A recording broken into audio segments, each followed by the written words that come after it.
గుంటూరు పట్టణంలోని దోమతోటి రామచంద్రరావు కుమార్తె Swarnalatha MSc chemistry పూర్తి చేసి 2021లో గుజ్జనగుండ్ల డీమార్ట్లో స్టాఫ్గా జాయిన్ అయిందన్నారు.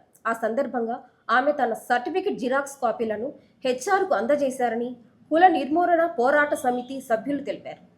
గుజ్జనగుండ్ల బ్రాంచ్తో పాటు 6 బ్రాంచ్లలో ఏరియా మేనేజర్గా పనిచేస్తున్న నక్కరాజు నరసరావుపేట పట్టణంలో డీమార్ట్ ప్రారంభం కాబోతుందని, అందులో పెస్టిసైడ్ లైసెన్స్ కొరకు స్వర్ణలత సర్టిఫికెట్స్తో పాటు సంతకం చేయాలని ఒత్తిడి చేయగా అందుకు ఆమె నిరాకరించిందన్నారు.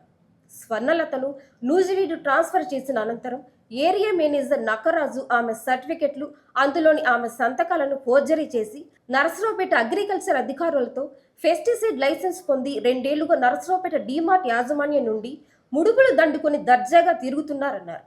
నిందితులపై చర్యలు తీసుకోవాలని కలెక్టర్కి మెమోరాండం ఇచ్చారు. నా పేరు స్వర్ణలత అండి. మా నాన్నగారి పేరు రామచందర్. నేను 2021 డీమార్ట్లో గుంటూరులో ఉన్న గుజ్జనకుల డీమార్ట్లో జాయిన్ అయ్యాను. 2 సంవత్సరాల తర్వాత రెండో స్టోర్లో ఉన్న స్టోర్కి ట్రాన్స్ఫర్ చేశారు ఆఫీసర్గా.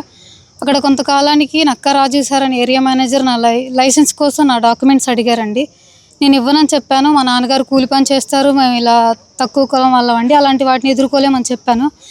తర్వాత ట్రాన్స్ఫర్ చేశారండి నూజివీడు. ఆ తర్వాత నాకు తెలియకుండా 2 సంవత్సరాలుగా నరసరావుపేట స్టోర్కి లైసెన్స్గా నా సర్టిఫికెట్లు ఫోర్జరీ చేసి నా సైన్ తనే పెట్టేసి లైసెన్స్ తెచ్చుకున్నారు. నాకు తెలియకుండానే 2 సంవత్సరాల నుంచి రన్ చేస్తున్నారు. అది తెలిసిందని చెప్పి కలెక్టర్ దగ్గరికి వచ్చి కంప్లైంట్ చేశాను. తర్వాత సీఏ దగ్గరికి ఆ కంప్లైంట్ పంపించారు సార్. 1 నెల నుంచి తిప్పించుకుంటూనే ఉన్నారు, ఎటువంటి యాక్షన్ తీసుకోకుండా. ఇంతవరకు అతను ఫోన్ నెంబర్ కూడా తీసుకోలేకపోయారు సార్. దానివల్ల నేను లాస్ అయ్యాను, బాగా జాబ్ కూడా కోల్పోయాను. అక్కడ హెచ్ఆర్ కూడా నాకు సపోర్ట్ చేయలేదు, అందుకని జాబ్ నేను వదిలేసాను అక్కడ. మా నాన్నగారు ఇప్పుడు నేను జాబ్ కోల్పోవడం వల్ల మా అమ్మగారు మా నాన్నగారు ఇద్దరు వెళ్ళాల్సి వస్తుంది. నాకు మీరే సపోర్ట్ చేయాలి సార్. నా పేరుతో తీసుకున్న లైసెన్స్ని మీరే రద్దు చేయాలి. ఎలాగైనా పేద ప్రజలు రెక్కలు ముక్కలు చేసుకొని బ్యాంకులో డబ్బులు దాచిపెట్టుకుంటారు. అటువంటి డబ్బుల్ని సునాయాసంగా కొట్టేస్తున్నారు కార్పొరేట్ శక్తులు.